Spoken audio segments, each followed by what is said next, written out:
우리는 세상 살면서 일어나는 일들에 일희일비하면서 살아갑니다. 그런데 모든 사람들이 그 반응은 대동소이합니다. 사랑하는 사람이 죽으면 슬퍼하고 억울한 일을 당하면 분노하고 그런데 하나님의 말씀, 설교라고 하는 것을 깊이 생각해 보았습니다. 그것은 우리들이 보여주는 일상의 반응과는 전혀 다른 것을 요구하고 있습니다. 사랑하는 사람이 죽었습니다. 너무너무 슬퍼합니다. 그런데 하나님의 말씀은 아니다. 슬퍼할 필요 전혀 없다. 오히려 기뻐하고 하나님께 영광 돌리라. 남편을 업신여깁니다. 무능하고. 그런데 거기에 대해서 하나님의 말씀은 아니다. 남편이라고 하는 존재는 부르는 것이 곧 이름이므로 그를 존경하고 인정해야 한다. 아내를 무시합니다. 그것을 보고 하나님께서는 아니다. 아내라고 하는 것은 생명의 유업을 함께 받아야 할 눈에 보이는 하나님이란다. 그렇게 말씀하십니다.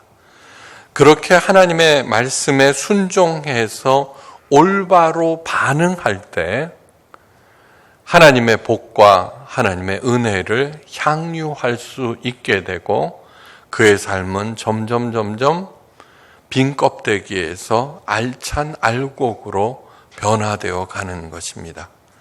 오늘은 마지막 추수에 관한 하나님의 말씀, 요한계시록, 이 또한 마지막 심판에 어떻게 반응해야 할 것인가에 대해서 가르쳐 드립니다. 이게 하나님의 말씀이라고 하는 것은 그냥 들어서 그저 그런 것 해도 그만 안 해도 그만이 아니라 나의 운명을 결정하는 정말 중차대한 것이라는 것을 명심해야 할 것입니다.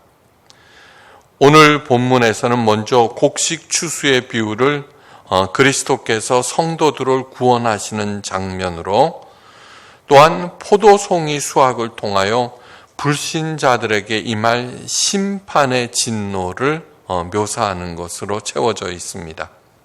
이것은 성경 전체에 일관된 순서이기도 합니다.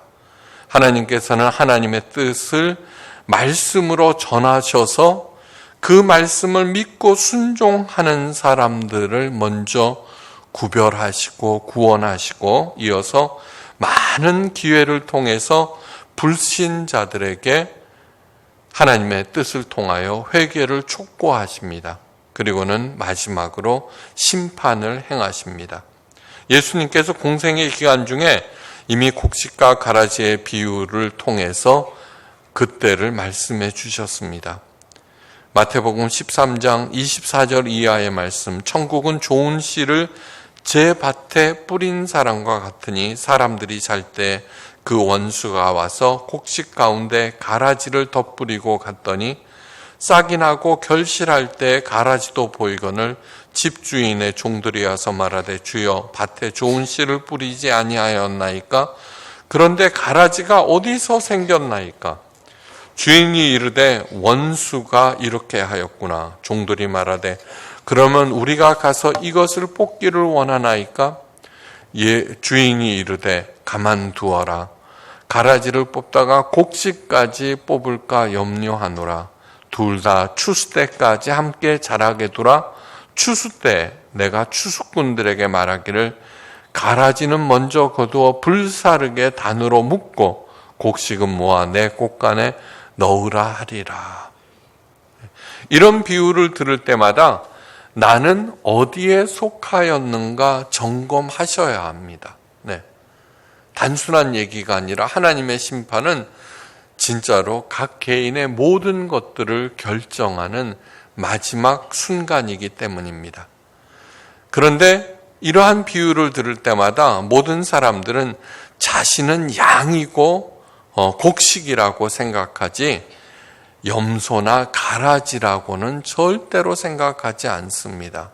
자기는 그렇게 생각할 수 있을지라도 예수님께서는 그 기준을 명확하게 가르쳐 주셨습니다. 그러므로 예수님의 그 기준을 언제나 기억하고 그 기준에 부합되도록 살아야 할 것입니다. 요한계시록 초반에서 예수님께서는 7 교회에 하신 말씀이 가장 명백한 기준입니다. 그러므로 여기서 다시 명확하게 할 필요가 있습니다. 다시 반복합니다. 다음 사람들에 해당되시는 분들은 가라지나 염소에 속하여서 기다리는 것은 심판이니까 얼른 돌아서셔야 합니다. 옳고 그름에 집착하다가 마음이 강팍해진 사람들, 고난을 이겨내지 못하고 믿음을 버린 사람들, 그러니까 어떻게 해서든지 죽으면 죽으리라는 마음으로 고난을 이겨내셔야 합니다. 억울한 거. 그래서는 하나님께서는 예수님께서는 그것을 가르쳐 주셨습니다. 고난 당할 때 어떤 태도로 살아야 하는지. 좋은 게 좋은 거라면서 진리를 올바로 세우는 일에 실패한 사람들, 이단을 판별하지 못하고 그들에게 미혹되고 휘둘리는 사람들, 여기에서 꼭 이단만 얘기하는 것이 아닙니다. 사람들 맹종함으로써 그 자기가 모신 지도자에게 휘둘리는 사람들, 자신이 가진 것에 의지하며 사는 무늬만 교인인 사람들, 나는 부자라, 부유하다 이렇게 생각하면서 교회에 다니니까 나는 알곡일 거야. 세상의 형통만을 자랑하며 정작 자신의 영적 가난을 모르는 사람들, 교회에 다니며 세례를 받았다고 해서 모두 구원받는 것은 아닙니다. 예수님의 비유에서 말씀하시는 밭이란 교회를 말합니다. 교회는 하나님의 자녀들을 잘 양육하여 알곡으로 만들어서 천국 창고에 들어가게 하는 곳입니다. 목사는 하나님 다음 사람으로 군림하는 것이 아니라 하나님의 자녀들인 성도들을 잘 양육하여서 알곡으로 만들어서 하늘 창고에 들어가도록 양육하는, 도와주는 그런 사람입니다. 우리의 신앙 패러다임을 완전히 바꿀 때만 비로소 제대로 신앙생활을 할 수 있다는 것을 잊지 마시기 바랍니다. 이렇게 잘못된 생각으로 하는 사람들은 날이 갈수록 속빈 가라지가 될 뿐입니다. 위에서 언급한 사람들은 모두 다 당시 7교회에 속한 교인들입니다. 그럼에도 그런 사람들은 천국에 들어가지 못한다고 예수님께서 천명하셨습니다. 이렇게 말씀하신 이유는 심판을 받으라 그런 것이 아니라 이러한 말씀, 그 기준에 자신을 비추어서 자신의 잘못을 깨닫고 회개하고 구원을 받으라는 그러한 사랑의 발로입니다. 주인의 종들이 가라지를 뽑아버리자고 할 때에도 주인은 기다리라고 하셨습니다. 다시 말해서 회개하고 알곡이 될 기회를 주신다는 것입니다. 근데 그 기회는 영원한 것이 아닙니다. 곧 이어서 마지막 추수가 기다리고 있습니다. 알곡과 가라지 비유를 들으면 오늘 본문은 쉽게 이해할 수가 있습니다. 사도 요한이 눈을 들어보니까 흰 구름이 있고 구름 위에 인자 같은 이가 금 면류관을 쓰고 앉아 계셨습니다. 그런데 그분의 손에는 예리한 낫이 들려져 있었습니다. 이분은 물론 예수님이십니다. 흰 구름 위에 앉으셨다는 것은 예수님의 최고 권위를 상징하고 예리한 낫은 바로 추수를 상징합니다. 마지막 때가 왔다는 것입니다. 그때 한 천사가 예수님을 향해서 큰 음성으로 외칩니다. 당신의 낫을 휘둘러 거두소서. 땅의 곡식이 다 익어 거둘 때가 이르렀음이니이다. 예수님이 천사의 권위에 따른 것이 아니죠. 이 천사는 성부 하나님께서 그 명령을 전하라고 보낸 천사입니다. 예수님은 얼마든지 단독으로 심판을 행하실 수 있는 분이십니다. 그러나 이 땅에 오셨을 때에도 수차례 언급하셨습니다. 예수님 자신은 오로지 성부 하나님의 명령과 말씀을 순종하여서 수행할 뿐이라고 하셨습니다. 예수님께서 말씀하셨습니다. 내가 아무것도 스스로 할 수 없노라.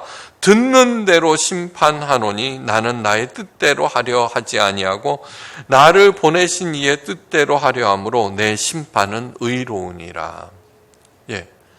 그 전지전능하신 하나님이신 예수님께서도 성부 하나님의 명령에 따라서 행한다는 얘기입니다. 왜 그러셨냐 하면은 예수님께서 이 땅에 오신 이유는 뭐냐 하면은 하나님의 자녀들입니다. 우리들은 하나님의 형상을 가졌습니다. 네. 하나님의 자녀들인 우리들이 눈에 보이지 아니하는 성부 하나님을 어떻게 섬기고 사랑하며 따르고 반응할 것인가를 가르쳐 주신 분입니다. 예. 예수님은 그런 분이십니다.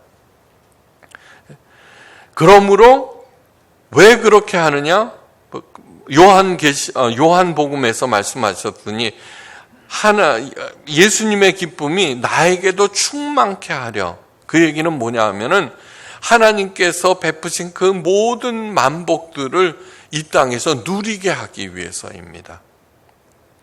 예수님의 성경책 보십시오. 거기에는 창녀, 세리 그 어떤 사람도 비난하신 적이 없습니다. 비난은, 지적은 뭐냐 그러면은 바리새인들에게만 하셨습니다. 예수님께서는 원망하신 적이 한 번도 없습니다. 자기를 십자가에 달려 죽게 하는 그 로마 총독, 헤로당, 그리고 대제사장 앞에서도 이런 방구의 원망도 불평도 하시지 아니하고 그 모든 것들을 그냥 당하셨습니다. 네. 그래서 칭찬과 감사로 하나님의 만복을 누리게 하고 싶습니다, 여러분. 예. 이제 지적질은 멈추세요. 아셨죠? 예. 예수님을 인자 곧 사람의 아들이라고 스스로 부르십니다. 예. 14절에도 예수님을 인자와 같은 이라고 하셨습니다. 왜 사람의 아들이심을 강조하는 걸까? 진짜 하나님의 아들이신 예수님은 자꾸 사람처럼 낮아지셨습니다. 어느 길이 옳은 길일까요? 예. 왜 예수님은 그렇게 하셨어요? 우리들에게 에이레네의 복을 향유케 하기 위해서입니다. 사람의 몸을 입으시고 우리 인간이 경험하는 모든 일들을 몸소 당하셨습니다. 그 모든 일들은 가장 아프고 힘들고 낮은 일들입니다. 그래서 모든 인간을 다 끌어안고 이해하고 긍휼히 여기시고 그 모든 인간들에게 사랑과 자비를, 하나님의 사랑과 자비를 나눠주고 싶어 하신 것이 예수님이십니다. 아무리 내가 가난하고 기구해도 마구간 냄새나는 여물통에서 태어나지 않았습니다. 예. 십자가 처형은 인간이 고안해낸 가장 사악한 형벌입니다. 그래서 가장 낮은, 가장 무서운 십자가 처형을 받으셨습니다. 그런데 십자가 처형을 받으신 사람이 예수님만 아닙니다.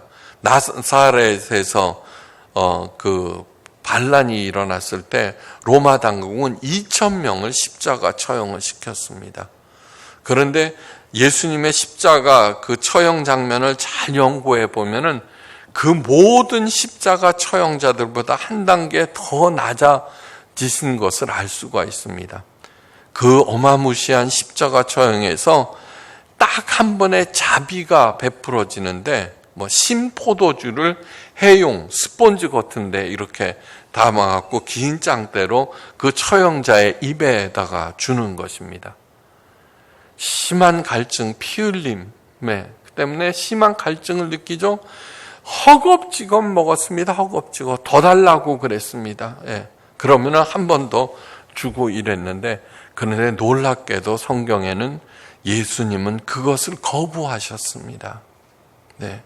그 유일한 자비를. 저는 왜 그러셨을까 깊이 생각해 보면은 그 모든 십자가 처형보다 그 고통 한 단계 더 내려가서 그 사람들까지도 끌어안으시겠다는 것입니다.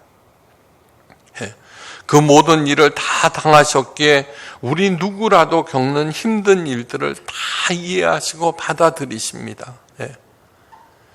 그러므로 예수님께 내 고통을 아뢰십시오. 다 받아들이십니다. 그야말로 말로만 이해하는 것이 아니라 온몸으로 이해하십니다. 그렇게 하시면서도 어떤 상황에서도 죄를 짓지 아니하셨습니다. 우리에게 있는 대제사장은 우리의 연약함을 동정하지 못할 리가 아니요 모든 일에 우리와 똑같이 시험 받으실 이로되 죄는 없으시니라. 네.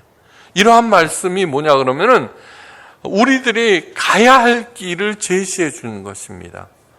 저는 잘 먹고 잘 살게 해주는 것이 하나님의 은혜가 아니라 어디서도 들을 수 없는 이러한 말씀을 통해서 우리가 지향해야 하는 삶의 방향을 정해 주신 것, 가르쳐 주신 것이 은혜 중에 은혜라고 생각합니다. 육체를 입은 하나님의 자녀들인 우리가 어떻게 살아야 하는지 친히 겪으시면서 보여주셨고, 그래서 그분에게는 당신은 하나님의 아들이니까 그렇게 할 수 있지요 라고 말할 수 없습니다.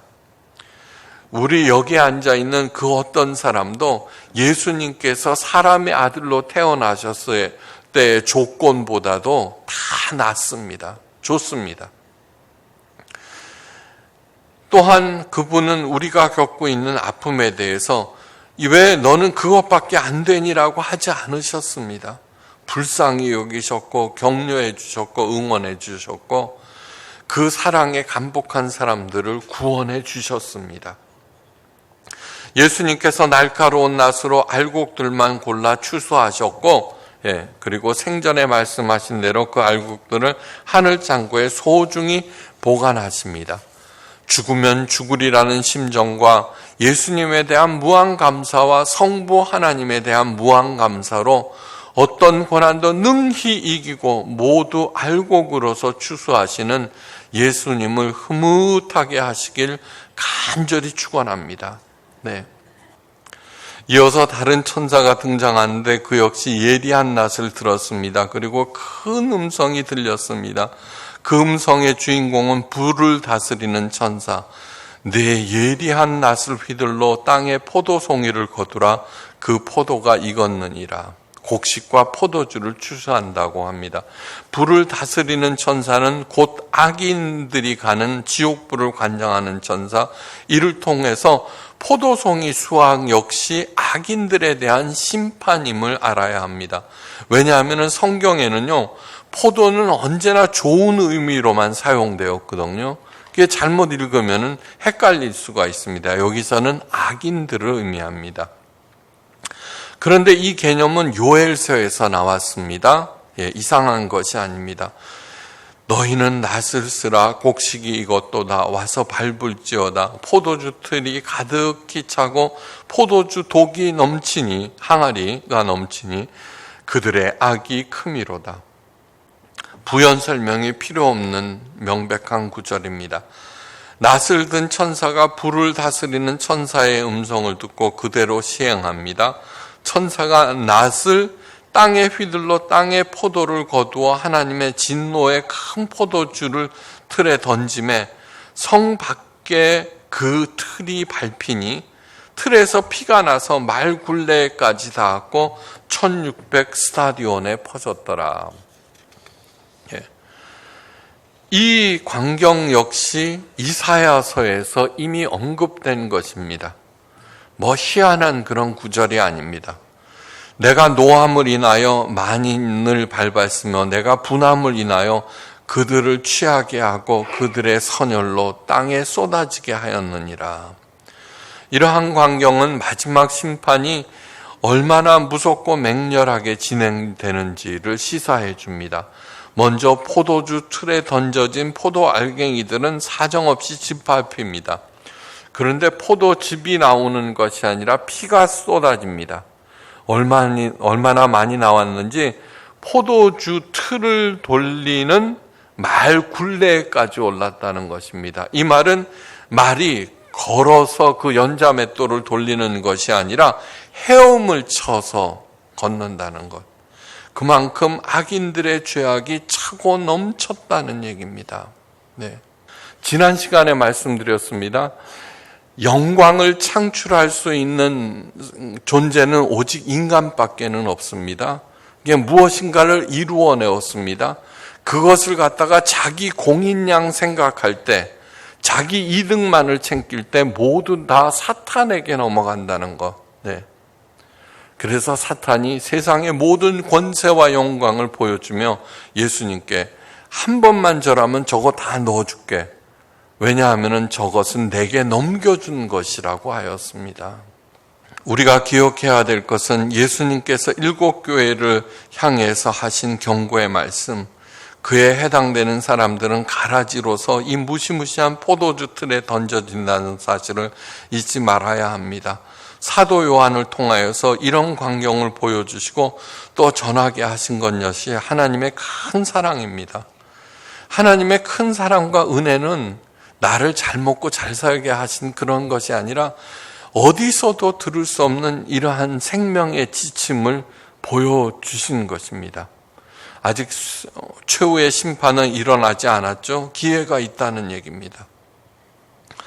심판의 무서움을 말 굴레까지 피가 넘쳤다는 것과 함께 1600 스타디움만큼 그 피가 퍼졌다는 것으로 묘사하고 있습니다.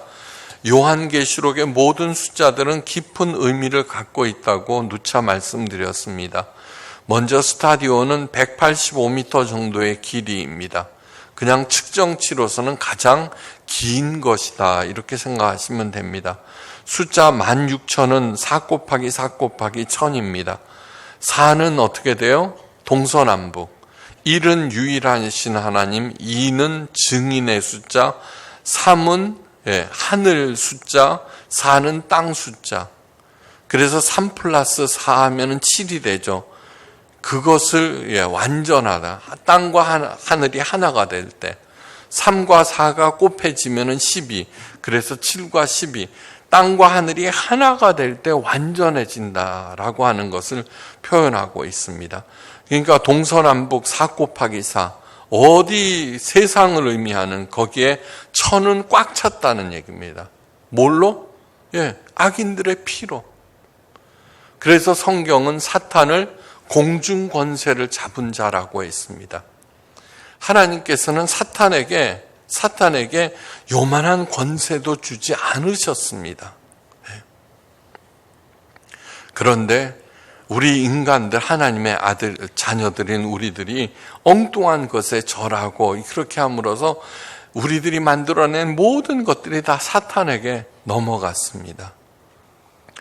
그렇다면 그 심판은 참 성도들에게도 해당됩니다. 땅에 속해 있으니까 우리들도. 그런데 키워드 하나가 숨겨져 있습니다. 바로 성 밖에서 그 틀이 밟히니라는 구절입니다. 성 밖에서가 키워드입니다. 이미 예수님을 통한 알곡 추수는 끝나고 그 알곡들은 성 안 하늘 창고에 소중히 보관되어 있습니다. 이 무서운 심판은 성 밖의 모든 나라와 지경에서 이루어지는 것입니다. 비록 우리들이 동서남북 이 땅을 밟고 있지만 우리가 예수님의 말씀을 믿고 언제나 발걸음은 하나님을 향해 있어서 하늘과 땅이 내 안에서 완전히 이루어져서 우리가 모두 다 성 안에서 거하는 그러한 성도들 되시기를 간절히 바랍니다.